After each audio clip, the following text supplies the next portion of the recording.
Hi guys, welcome back to this channel. On today's tutorial, I'm gonna show you how to remove unwanted objects in your video on CapCut. So I want to remove these objects right here. So what you need to do is just copy your video. Okay, and then click on the copied version and then go to mask and just choose rectangle. So in this case, just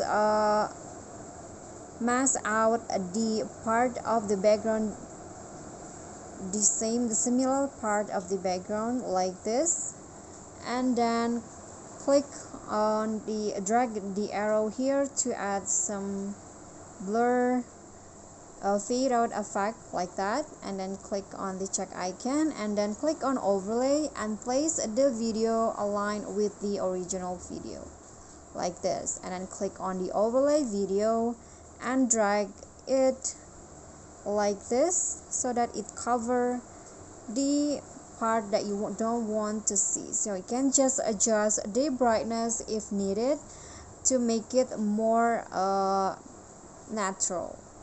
So for example like that, click on the check icon and here is the result. Okay guys, so that's all from me. Thank you guys so much for watching. Don't forget to like, comment, subscribe and like this video.